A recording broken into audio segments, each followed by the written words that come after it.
First of all, thank you all for being here. It's amazing on a Saturday night of the Memorial Day weekend that we were able to get such a star turnout, and thank you all for coming. I had a chance to say hello to many of you during the reception, but some of you I haven't, and I do want to say hello and acknowledge with gratitude your presence here this evening. My colleagues and I literally arrived this afternoon, and our first stop was the September 11 memorial. It was obviously a very moving moment for us, but it was also meant to send a very strong message that we are here in a city which is bearing still the scars of that savage terrorist attack, in the wake of yet another terrorist attack in our own country. Unlike the US, I'm afraid we've had to endure a very much larger number of terrorist attacks in India. But we came both as a reminder that this is a shared problem, but also out of a spirit of solidarity with the victims, who included Indians, as Indra was reminding me. Someone, a young Indian working in her own company, was one of the victims of 9/11. Indians, Americans, and very many other nationalities who were affected. It's a global problem, it's a scourge, and we must all fight it unitedly. So that was a very important message to convey, and my colleagues and I did that by going to the memorial and leaving roses on some of the names around the memorial pool. And having done that, we are now proceeding, as has been mentioned already, to 4 other countries before returning to the US, not to New York, but to Washington, D.C., on the 3rd of June, when Congress will come back from its recess as well. So our idea is very much to speak to a cross-section of public and political opinion in each of the countries we're going to about recent events which obviously trouble a number of people around the world and which now have subsided. There is a reasonable amount of calm that's reigning on the border between India and Pakistan today, but the fundamental underlying problem remains, and it's important that we try and enlarge your understanding of our thinking and our concerns about what's going on. So it's for us an opportunity. We will be in every country meeting members of the executive, meeting members of the legislature, meeting think tankers and influential foreign policy experts, and at the same time interacting with the media and public opinion in every one of these places. We're on our way to Guyana tonight, where Independence Day celebrations are about to take place, and we'll be seeing the President and the Foreign Minister and members of Parliament there, and we carry on similar programs in these other countries. Vinay had asked me to say a few words about what happened. By way of context, I think you're all aware that India has tried to be focused on a very different narrative from some of our neighbors. Our focus for some years now has been on being the world's fastest growing free market democracy, attempting to focus on the development of our economy, our high emphasis on technology and technological growth, and pulling large numbers of people from below the poverty line, not just into the 21st century, but into the world and the opportunities that the 21st century offers. And perhaps in that process we had allowed ourselves in some ways to be complacent. Complacent may be too unkind a word, but we had not perhaps braced ourselves sufficiently for the malign influences in our neighborhood that did not want that story, that narrative to be told in an uninterrupted manner. We had been seeing in Jammu and Kashmir, which, as you know, has for the long time been coveted by our neighbors on the other side, Pakistan, we had been seeing not just peace but increasing prosperity. In fact, Vinay gave me this wonderful nugget that the number of tourists in Kashmir last year was double the number of tourists in Aspen, Colorado last year. So that was the kind of of not just normalcy, but growth, prosperity that the people of Kashmir were enjoying as Indians and foreigners were flocking to Kashmir for tourism. So some people decided that they would want, first of all, to attack that process of normalization. Second, to undermine the overall Indian narrative as well as the prosperity of the people of Kashmir. Third, by doing so in an atrocious manner, that is, it was not just a terrorist attack of somebody indiscriminately blowing up people with a bomb, it was a bunch of people going around identifying the religion of the people before them and killing them on that basis, which was clearly intended to provoke a backlash in the rest of India, since the victims were overwhelmingly Hindu. In fact, 26 people died, 25 Indians and 1 Nepalese. And the Nepalese happened, of course, didn't get a chance to say he was Nepalese, but he was a Hindu, so he would have probably been killed anyway. And quite astonishingly, one person who wasn't killed was a Hindu professor who happened to be able to recite the Kalima, the first verse of the Quran, and therefore was not shot, which is a very interesting message. And it was very, very clearly, I mean, for us it was not that there was any doubt about the motives of these people, but it was particularly driven home. In many cases, the husband was shot and the wife was told to convey the message back that he was shot for his faith. And I'm very proud as an Indian to say that that did not happen, that there was no backlash, that Indians held together unitedly in the face of this atrocity. The Kashmiris, who are overwhelmingly Muslim, as you know, were not just completely distraught by what happened, but there was public rejection of this. The next day, the entire state downed its shutters. There was a public observance of support and solidarity for the victims. The state assembly as well, all shades of political opinion. One of the victims, I should have added, was a Kashmiri Muslim pony operator who attempted not just to save the lives of his customers, but to snatch the Kalashnikov of one of the killers, and it was turned against him. But others, I mean, I had a victim from my state of Kerala, who was a 61-year-old man who was walking in the meadow with his youngish daughter and her twin sons, aged 6, when they shot him.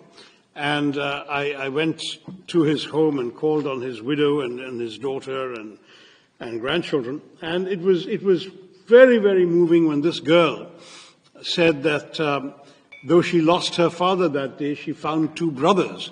And the 2 brothers were 2 Kashmiri Muslim men who took her to safety, protected her sons, and eventually then accompanied her to the mortuary to identify her father's body and bring him back. So I give these examples just to say there was an extraordinary amount of togetherness cutting across religious and other divides that people had tried to provoke. But the message was very clear, that there was a malign intent that I've just spelled out for you.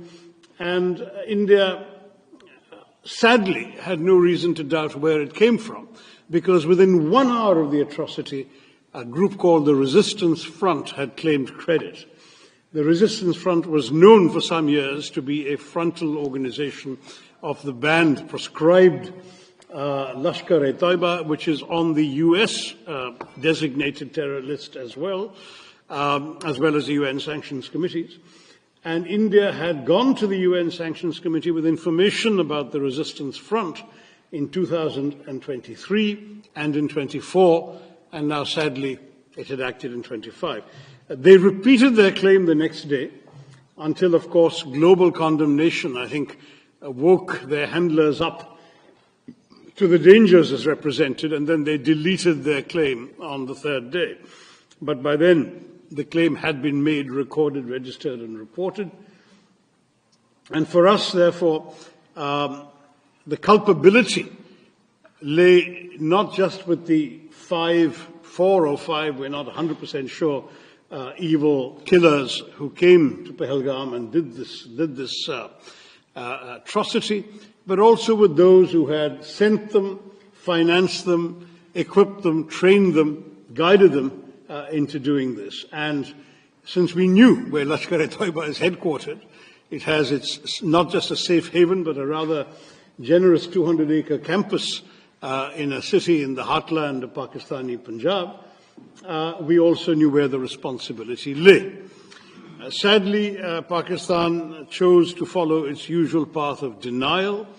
In fact, Pakistan, with the help of China, succeeded in removing a reference to the resistance front from the resolution of condemnation that was drafted in the Security Council, the press statement actually, not resolution, in the Security Council of the UN 2 days later. But though the name was not mentioned, it was, as I said, a matter of public record, and we knew what was happening. India replied immediately that we would not let this go unanswered. I don't work for the government. As you know, I work for an opposition party, but I myself authored an op-ed in one of India's leading papers, the Indian Express, within a couple of days, saying the time had come to hit hard but hit smart. And I'm pleased to say that's exactly what India did. On the night of the 6th, 7th of May, it was 6th here, it was 7th for us, at 1:05 in the morning, a time chosen deliberately to avoid any risk of too many civilians wandering about or any collateral damage, very precise and calibrated strikes took place on 9 specific known terrorist bases, headquarters and launch pads.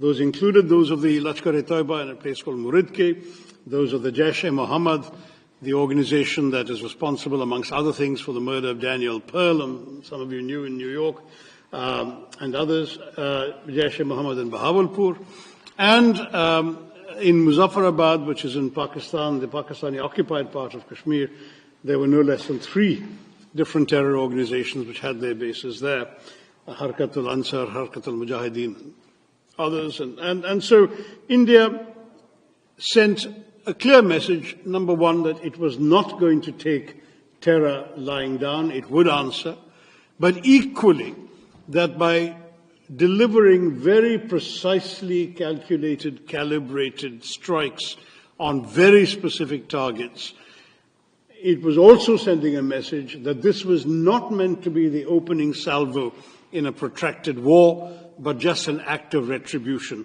that we were prepared to stop with that act. In other words, not just in other words, it was officially conveyed. There is a regular hotline between the 2 directors general of military operations. The message was conveyed that this was the intent, that it was pointed out that no military targets, no civilian targets, and no governmental targets had been hit, not even by accident, and that the message, therefore, had been delivered exactly and precisely to the terrorists and their handlers. Nonetheless, Pakistan chose to respond, I'm sorry to say, with indiscriminate shelling across the border the very first day and night, which sadly killed 19 civilians and injured grievously 59 others, including Carmelite nuns in a convent, Sikhs worshipping in a Gurudwara, and others who happened to simply be in the line of fire because they lived in districts adjoining the Pakistani border. When this happened, India had no choice but to retaliate in kind. The matters got worse the next day as the Pakistanis followed up artillery shelling with a serious invasion of drones and missiles. India's air defenses were able to hold them off, but in turn India returned the compliment, and on the night of 9th, 10th May, India hit 11 Pakistani military targets, including a rather well-known air base that's just 1.5 kilometers away from military headquarters of Pakistan in Rawalpindi. The following morning, we got a call, or our Director General of Military Operations got a call from the Pakistani Director General of Military Operations saying they'd like to stop this. And we said, we've been saying all along, we didn't want to start anything. We were just sending a message to terrorists. You started, we replied. If you stop, we'll stop. And they stopped. There was an 88-hour war. We look back on that with a great deal of frustration, because it needn't have happened at all. Lives have been lost. But at the same time, we look back on this experience with a steely and renewed sense of determination. There has now got to be a new normal. No one sitting in Pakistan is going to be allowed to believe that they can just walk across the border and kill our citizens with impunity. There will be a price to pay, and that price has been going up systematically. I'll just take you briefly through what happened. You may remember in 2015, well, you may not remember because this is our problem, not yours, but in 2015, in January, there was an attack on an Indian air base, a place called Pathankot. And our Prime Minister had just made a goodwill visit to Pakistan the previous month. On the 25th of December, he'd attended the birthday celebrations of then Pakistan Prime Minister Nawaz Sharif, whose granddaughter's wedding was on the same day. He'd given gifts. So when this happened, he was so astonished that he actually called the Pakistani Prime Minister and said, why don't you join the investigation? Let's solve who's doing this. And the Pakistani, you can imagine the horror of the Indian military establishment at this idea that Pakistani investigators are going to come to an Indian airbase. But they came. And they went back to Pakistan and said, oh, the Indians did it to themselves. That was the last straw. I mean, it was just we'd already gone through the horrors of 2008 in Mumbai when 170 people had been killed, and the Pakistani denials at that time were laid bare not just by the fact that we caught one of the terrorists alive and his identity, his address, his family, etc., were identified in Pakistan, but equally because that drama took place over 3 days, during which Western intelligence agencies trained their recording devices, amongst other things, on Pakistani, the chilling voice of the Pakistani handler, giving minute-by-minute instructions to the killers in Mumbai. So the evidence was there, there'd been denial, and that denial was proven to be completely false. And as you know, thereafter, the Pakistanis claimed not to know where Osama bin Laden was, until he was found in a safe house right next to an army cantonment, in a city dominated by the army. This is Pakistan, and I'm afraid for us, 2015 was the last opportunity for them to behave, to cooperate, to really show they were serious about ending terror as they claimed every time that they were. And since they did not do it in January, in September 2015, there was another attack in a place called Uri, also not far from the border, and this time India breached the line of control which we had rigorously observed throughout. In every previous skirmish, we had never crossed the line of control. We crossed it with a surgical strike in September of 2015. That seemed to calm things down a bit, but unfortunately in January of 2019 there was another terror attack in a place called Pulwama, killing 40 Indians at that point. And then India responded not just by breaching the line of control, but also breaching the international border and striking with our Air Force a known terror training camp in a place called Balakot. Now we have not just crossed the LOC, we have also crossed the international border. We have hit Pakistan in their heartland. And we have done so, as I say, only to send a message about terror. We are not interested, and we still remain absolutely clear that we are not interested in warfare with Pakistan. We would much rather be left alone to grow our economy and pull our people into the world that they're getting ready for in the 21st century. We have no desire to have anything that the Pakistanis have. Sadly, we may be a status quo power, they are not. They are a revisionist power, they covet territory that India controls, and they want to have it at any price. And if they can't get it through conventional means, they're willing to get it through terrorism. That is not acceptable to us, and that's really the message that we are here to give all of us, all of you in this country and elsewhere.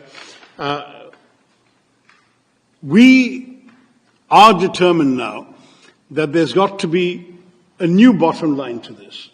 We have tried everything, international dossiers, complaints to sanctions committee, diplomacy, even this joint investigation attempt. Everything has been tried. Pakistan has remained in denial. There has been absolutely no conviction, no serious criminal prosecution, no attempt to dismantle the terror infrastructure in that country, and the persistence of safe havens. So from our point of view, this is it. You do this, you're going to get this back. And we have demonstrated with this operation that we can do it with a degree of precision and with a degree of restraint that the world, we hope, will understand. We have a right to self-defense. We've exercised that right. We have not done so irresponsibly, and we have not done so in a way that would have warranted a wider conflagration. That's really the message I wanted to give you all today. I'm sure you have questions and comments, and my colleagues represent, as I say, 4 parties amongst the 5 of us, and there's a wide span of views. We're all happy to join in conversation with